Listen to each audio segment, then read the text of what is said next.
오늘도 매일경제 홍성영 기자님과 함께하는 홍신세 시간입니다. 오늘은 어떤 얘기 해주실 건가요? 오늘은 스타벅스 얘기를 해볼 건데요. 스벅 얘기 안 할 수가 없죠. 스타벅스 커피 코리아 얘기.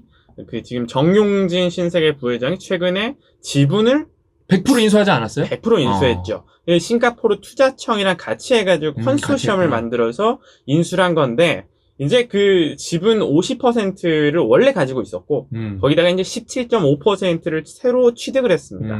그리고 나머지는 싱가포르 투자청이 가져왔고, 그럼 왜 정용진 부회장은 스타벅스 커피 코리아를 스타벅스로부터 인수를 했느냐? 그 얘기를 오늘 좀 해보려고 재밌겠네, 이거는. 네. 스벅 안 가시는 분들도 거의 드물 정도니까. 그쵸. 이게 이제 보면은 스타벅스 코리아의 기업 가치를 일단 먼저 말씀드려야 되는데. 그거는 잘 모르는데 얼마예요? 그렇죠. 이게 이제 2조 7천억 원 정도예요. 그러면 잘 생각해 보면 신세계가 이마트 인수할 때도 뭐 3, 4조 뭐 이렇게 막 드렸잖아요.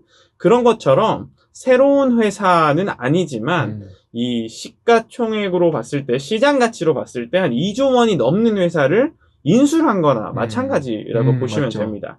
근데 이제 스타벅스 커피 코리아는 뭐 아시는 분은 아시겠지만 1997년에 국내에 이마트랑 스타벅스 인터내셔널이라고 하는 우리가 알고 있는 그 스타벅스 국외 브랜드죠.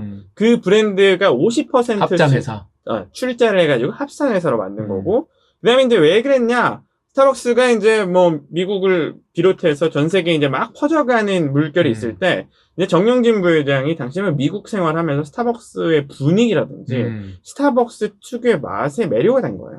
그래서 이제 국내에 들어와서 우리 신세계랑 해가지고 한번 만들면 좋겠다라는 생각을 가진 거고, 1999년에 이대 앞에 1호점이 생깁니다. 그래서 이제 스타벅스가 시작이 됐는데, 스타벅스가 한국의 커피 문화라는 걸 확 퍼뜨린 장본입니다. 장난 아니죠. 여러 사회적 트렌드를 만들어내기도 했습니다.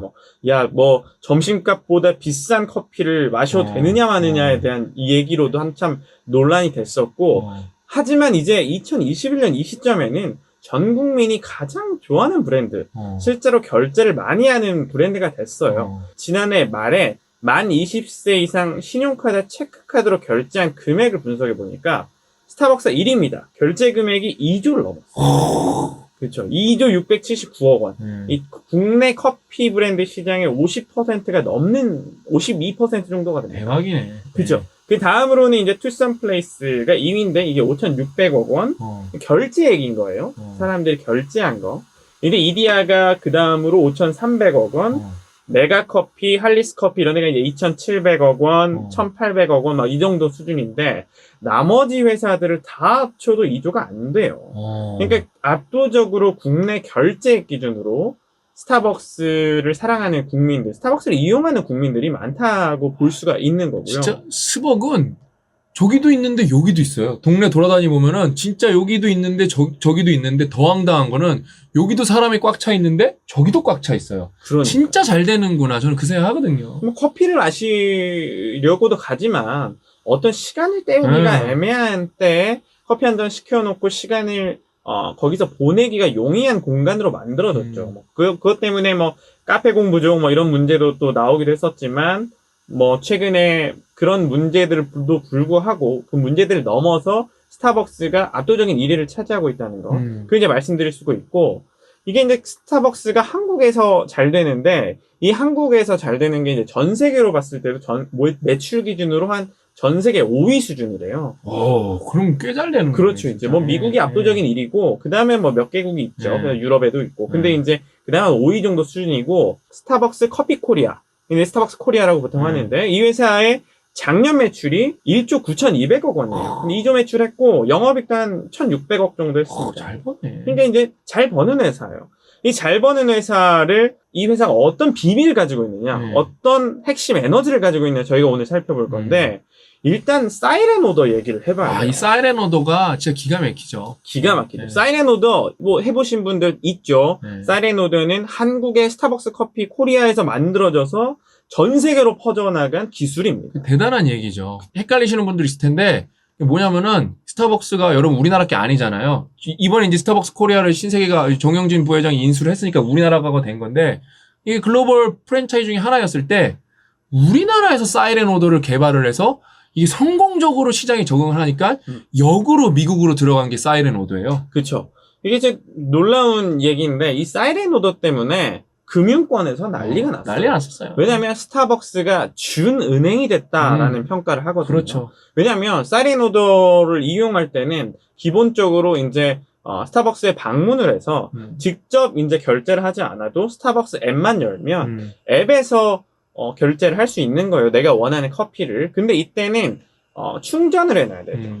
충전할 때 금액이 쌓입니다. 이걸 뭐 선수금이라고 하는데 이 선수금이 쌓이는 게 어마무시한 거예요. 이게 이제 실제로 국내 말고도 미국에서만 약 1조 4,200억 원이 이 사이렌 오더에 들어가 있는 돈으로 모여져 있는 거예요. 현금이 그렇게 모여 있는 거예요, 여러분, 진짜. 그렇죠. 보통은 이런 뭐 네이버 페이라든지 카카오 페이라든지 페이에 돈이 모여져 있는 경우가 있는데 이거는 뭐 네이버나 카카오가 맘대로 못 씁니다. 본인들이 맘대로 쓸 수 있는 돈이 아니에요. 이거는 고객들의 돈을 잠깐 예치시켜주는 저축은행 계좌 같은 느낌이기 때문에 쓰더라도 어떤 규제들이 되게 많습니다. 그러니까 함부로 못 쓰는데요. 근데 스타벅스는 그 1조 5천억, 2조 가까이 되는 돈을 어떤 특별한 규제 없이 쓸 수 있다는 거예요. 그래서 이제 은행이 됐다는 얘기를 하는데, 그러니까 그중 금융권에서는 이게 난리가 난 거죠. 스타벅스가 준은행이 됐다는 얘기 하나만으로도 실제로 자기들이 못하는 사이렌 오더 같은 핵심 디지털 기술을 활용해가지고 뭔가 돈을 벌고 있고, 그 다음에 은행 예치금으로 보통 이제 은행들도 그 돈으로 사업을 하는데, 이제 스타벅스도 이 돈으로 각종 사업을 할 수 있는 거예요. 근데 스타벅스는 뭐 주식을 산다거나 뭐 이렇지도 않고, 이 좀 안전자산, 그리고 뭐 안에 리모델링 한다거나, 스타벅스 커피 코리아 국내에만 지금 한 1,500개 매장이 되거든요.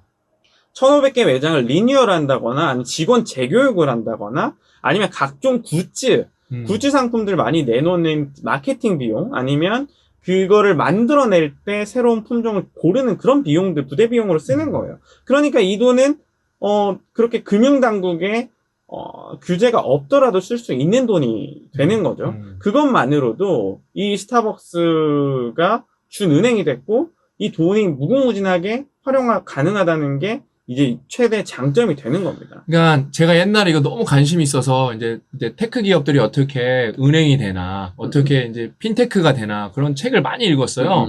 그러면 되게 인상 깊었던 게 뭐냐면은, 여러분, 은행은 그러니까 최악의 리스크가 뭐냐면은 이 은행의 신용도가 떨어지고 이 은행이 망할 것 같은 느낌이 있을 때 뱅크런이 발생할 수 있어요. 이렇게 돈을 다 누가 뽑아가는 거예요. 근데 이 스타벅스는 왜 이런 뱅크런이라는 게 발생할 확률이 거의 없어요. 디포짓으로 넣는 거기 때문에 얘네가 안정적으로 현금 자산이 어마어마하게 많은 거예요. 그 다음에 이게 뭐였냐면은 관련해서 구글에서 제가 막 스타벅스 이제 관련해서 이제 뭐 뱅크 막 쳐보고 하니까 어떤 기사를 하나 봤는데, 뭐 스타벅스는 은행입니까? 이런 기사인데 그 관련 기사 내용이 한국에 관련된 내용이고 아마 한국에서 나온 거예요, 그게. 그러니까 한국이 사이렌 오더를 워낙 잘하고 있으니까 이게 나중에 요즘에 기업이 진짜 변화무쌍하게 변하는 이런 시대인데, 스타벅스가 지점도 있고 돈도 있고 시스템도 있는데 은행이 되지 못하라는 법이 뭐가 있냐? 라는 식으로 이제 기사가 나온 건데, 아무튼 이게 대단하게 뭐랄까 의미 깊은 사건이에요, 이게요. 그죠. 제가 아까 말씀드린 1조 4,200억 원이 이제 미국에서만 모여진 돈인데, 한국은 그럼 얼마냐? 한국은 한 1,800억. 작년 말 기준으로 1,800억 원이 있는 거예요. 그러면 이게 어느 정도 수준인지 잘 모르시면 제가 찾아봤는데, 이게 이제 작년 말 기준으로 지금 선불충전금이라고 하는 돈을 예치해놓은 게 가장 많은 데가 카카오페이라고 합니다. 카카오페이는 카카오 플랫폼 이용해가지고 보통 송금하면 그걸 따로 자기 계좌에 안 보내고도 가지고 있는 사람들이 되게 많잖아요. 선물을 환불을 해서도 그런 돈이 나오고, 그게 이제 한 3,000억 원대 된다고요. 그러니까 대단한 거지, 진짜. 3,000억 원대, 스타벅스는 1,800억인데, 토스가 또 이제 송금을 하니까, 토스에 있는 돈이 한 1,100억 원. 토스보다 전문 금융 업체보다 그쵸. 스타벅스가 여러분 더 많은 거예요. 그러니까 핀테크 회사인 거예요, 지금. 그리고 이제 네이버페이도 지금 막 성장하고 있지만 작년 말 기준으로 했을 때 570억 원밖에 없거든요. 이제 선불금으로 선수금으로 가지고 있는 돈이. 그러니까 이제 정말 그냥 금융회사로 느껴지는 거죠. 그리고 이제 그 어떤 회계법인 마일스톤의 양재경 대표라는 그 회계사분의 말씀도 제가 너무 인상 깊어가지고 가져와 봤는데, 이분이 이제 스타벅스 코리아가 2017년부터 정말 이 선수금이 급증했다 이런 얘기를 하면서 무이자로 돈을 당겨받아서 경영에 자유롭게 쓸 수 있다. 이게 어마무시한 힘이다. 이렇게 얘기를 하시기도 했습니다. 그러니까 이제 스타벅스가 이제 충성심 높은 고객들을 이제 지금 스타벅스 브랜드에 환호하는 스타벅스 충성 고객들이 있는데, 이 고객들을 자신의 금융 플랫폼 안으로 확 빨아들이는 거거든요. 그래서 이제 사이렌 오더, 이게 이제 정말 큰 의미가 있고, 두 번째로 말씀드릴 수 있는 게 이제 팬덤 비즈니스의 핵심이다. 아유, 그거 뭐 유명하죠. 굿즈 음악 이제 이런 거. 그렇죠. 유명하죠. 그러니까 이제 굿즈를 뭐라고 생각하면 되냐면 스타벅스라는 플랫폼 위에다가 태우는 콘텐츠라고 보시면 되는 거예요. 2012년에 연간 굿즈가 한 40여 종이었는데 지금 뭐 요즘 굿즈 하면은 올해 여름에 했던 무슨 아이스박스 뭐 초록색 아이스박스 이런 거 생각하시거나 아니면 랜턴 최근엔 그런 거 했었어요. 그런 걸 떠올리시는 분들 있으실 텐데 이게 이제 이 작년 기준으로 연간 500여 종이에요. 그러니까 그때 어떤 여름 시즌, 겨울 시즌 말고도 중간중간 스타벅스 굿즈들을 내놓습니다. 그냥 지금 그런 소규모로 내놓는 거 말고도 지금 당장 스타벅스에 가셔도 이 진열된 굿즈들도 다 이 굿즈들인 거예요. 그럼 뭐 각 지방마다 굿즈가 다른 경우도 제주도는 있죠. 달라요. 또 상품도 그쵸. 다르고. 그렇죠. 제주 이렇게 해가지고 써 있고 제 그 친한 지인 중에는 전 세계 갔을 때 전 세계 그 마크가 다르거든요. 그러니까 파리에 가면 이 컵 위에 페리스라고 적혀져 있고 약간 파리에 뭐 랜드마크들이 막 그려져 있고 맞아요. 그거를 전 세계 돌아다닐 때마다 모아요. 그래서 진열장을 하나 사서 그 굿즈들을 진열해 놓고 자기가 옛날에 우리가 어떤 나라에 가면은 무슨 뭐 열쇠고리 다 하나씩 사는 기념품 것처럼 소비니어. 그런 굿즈를 하는 거예요. 그냥 이제 이 팬덤 비즈니스의 핵심을 알고 있는 거죠. 이 스타벅스가 브랜드 파워도 없고 여기서 제가 찾아보니까 헝거 마케팅이라는 얘기를 하더라고요. 헝거 마케팅. 그러니까 소비자의 경쟁심과 소장욕을 자극하는 배고픔고 갈증나는 그런 마케팅이래요. 그러니까 이거의 핵심은 한정판이어야 돼요. 리미티드 에디션인 거죠. 리미티드 에디션. 그리고 이제 이거를 당장 우리가 뭐 어디 굿즈 뭐 당근마켓에도 검색해 보면은 뭐 야 굿즈야 3만 원에 올라왔다더라. 야 그게 무슨 의미가 있어? 이렇게 얘기를 하는 분들도 물론 있습니다. 한데 그걸 아니고 그냥 내가 커피를 디폴트로 마시는데 디폴트로 마셨더니 몇 개 좀 더 약간 시그니처 메뉴 더 먹었더니 그냥 추가 상품을 하나 주는 거예요. 이걸 가지기 위해서 뭔가 예전처럼 뭐 이것저것 뭐 별을 모아서 뭐 이런 개념이 아니라 진짜 충성도 높은 팬들은 내가 매일 스타벅스를 즐기는데 그 즐기는 결과물로 한정판 에디션을 이용자님들께 드리겠습니다라고 하는 거예요. 그러니까 그 굿즈 그냥 한정판으로 나오는 거 내가 갖고 싶은 거고요. 그게 이제 헝거 마케팅의 본질인데 스타벅스가 요걸 정말 잘 쓰고 있다는 거죠. 한정된 기간에 한정된 수량만을 제공하는 이 마케팅. 그러니까 이제 스타벅스 크게 두 가지. 하나는 사이렌 오더고 사이렌 오더로 준 은행이 됐다는 얘기를 드릴 수 있고 두 번째는 마케팅의 왕자다.